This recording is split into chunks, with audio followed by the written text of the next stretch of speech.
In my experience, reality shifting is like crossing through a threshold between one room to the next.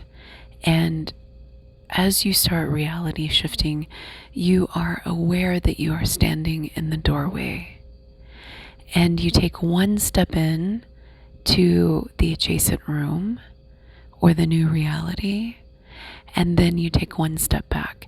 And there seems to be something about our cognition that I believe is related to how our brain is wired when we're in human form, especially when we're coming from binary linear societies. And it requires this patience, obviously, but it requires this understanding of how your brain works and how you operate. And there are a number of factors that can push you through the threshold. But for the most part, one of the most important things to keep in mind is the shift in identity. And so if you cross the threshold as the same person, with the same beliefs, the same decisions, the same life, the same routines, then obviously what is going to happen is that you're going to create the same reality. And so then it's like you go through the doorway and you bring the room with you, and the room that you came from, and you superimpose it onto the new room. And so it's like you have this template in your mind that is generating reality. At least this is the predominant theory. And you have a projection system in your mind that, based on all of these factors, and I've listed a couple of them, you're actually creating the material world around you. And you can do this through a variety of different techniques, such as scripting, manifestation. And essentially, you queue up these reality layers nearby for you to shift into. And because you can't just shift into empty space. I've been in the black box, and it's kind of scary. There's nothing there. It's just your own consciousness. I've actually been in a couple of iterations of it. And no, I wasn't on DMT. People talk about doing DMT and going to the black box, the void of existence. And this was not like that. Although I'm sure that we went to a similar type of place. It's not to discount those experiences, but this was not drug induced, is my point. And so there's nothing to shift into when you're in the void. And in emptiness, there's no life there. It's empty. And so you, as a creator, manifester, reality shifter, through a variety of different techniques, will queue up and manifest worlds for yourself. And the closest worlds to you are kind of like rooms in your house. And so if you have a one-story house, let's say you are trying to turn it into a 3-story house. Well, you need to build the second floor before you can get to the third floor. And this is why I refer to this process as creating intermediate zones, because you can't just shift into a vastly different parallel stream unless you're shifting your identity, unless you are shifting your routines. And even then, it's really challenging. And so I talk to people who have their dream reality scripted out. And one of the biggest problems that I see is that the disparity between the current reality and the dream reality is too big. And so the person is trying to arrive on the third floor without going through the process of change that it would require for them to be able to get there. They don't have an elevator and there's no stairs. So how are you going to get there? Well, you could design some fancy technology like a teleportation machine. But in the absence of that, and that's also really hard, in the absence of that, how are you going to get there? Well, you could dematerialize. We could go in circles, right? The fastest way to get there is actually to be sure that you are linking your intermediate realities with your dream realities, buffering a zone in between your current reality and where you want to go, and allow for this natural process of change to occur. And what happens is that when you start to change that internal person, that internal being, and you start to manifest different things for yourself, then you'll go over this threshold and you'll have this preview effect. And this is where you get almost a glimpse of the reality, but your change still hasn't fully stuck yet. And so you still have triggers and reactions and behavior patterns, and you pick up your phone the same way. You call certain people, you text certain people, and you're still like kind of enmeshed in your old reality and your old identities. And so then it's kind of like putting a sock on, where you start to put it over your foot and you get your toes in, but your entire foot isn't in yet. And before your entire foot goes in, the sock comes off. And there's this vacillation effect. And this is also what we observe when we're going through a really big shift, identity shift or awakening. And what happens is that before you really center into a new lifeline, and before you really reconstruct your reality, there's this process of going back and forth, and it's normal. And this allows us a preview window to further be able to catalyze and commit. It's like dating. Very few people just meet somebody and then go off to Vegas and get married. Some people do. Those are some crazy mofos, and I admire your spontaneity. Most people get to know each other and really see what life would look like, and they slowly deepen their commitment, right? And they do so through a series of actions. And this is why people in long-term relationships will get upset with their partners when it's not moving fast enough, because they are detecting that their partner is not really wanting to commit. And then depending on how much they're in their shadow, they'll try to bring it up to their partner, or they won't. They'll fight about it. And then depending on how much the partner is in their shadow, they'll either gaslight themselves or the partner and put the relationship on hold. And it's this whole thing. It's very common. And so let's assume that these are not people in their shadow. And so what happens is that you realize that you're really vibing with somebody. So you want to spend time with them. You explore it. You explore different facets. You explore activities. You explore modalities of affection, of intimacy.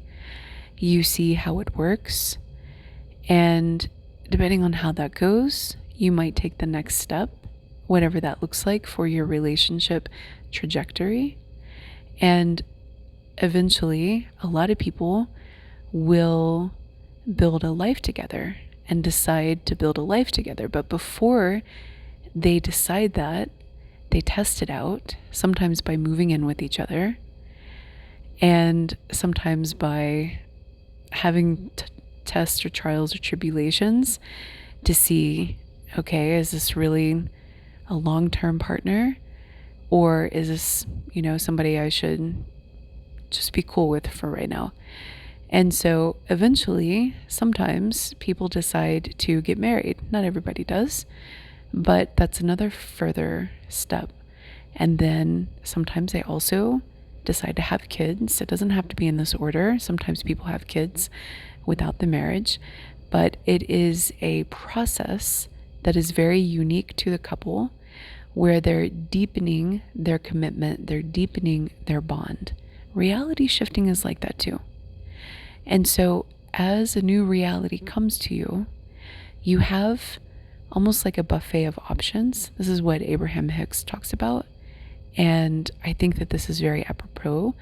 It's like you see that you have options, you start to explore those options, and now instead of it just being crossing through one threshold, let's say maybe you have 3 thresholds, and you pop in one and you back out, you pop in the other and you back out, and you pop in the other and you back out. And then if you want to keep all 3, this is what I call interweaving manifestations. Sometimes it's also called stepstoning, but essentially what you're doing is you're trying to find the order and the time for the different lifelines to connect with each other. And so let's say you start in threshold 2 and you walk 20 steps in there, and then you jump over to door number 3 and you walk 20 steps there. And then you jump over to door number 1 and you walk 30 steps there, and you go back to 2, then you go back to 3 and 1. And so part of interrogating your options and the reality layers that you have queued up is by understanding which doors to pursue first. And very often in a linear binary society, many people just think that there's one door. And even though we all know that there's options, it's like, this is the life path I'm choosing. This is the reality. You're not limited to one. It's harder to bounce between a couple of them. It's a little more challenging. It's kind of like intermediate and advanced mode, but it's totally possible. And you're not confined to just one passion project or one destiny. But I digress. So this preview window allows you the opportunity to window shop at first, to look around, to see who are the people here, how does the energy feel.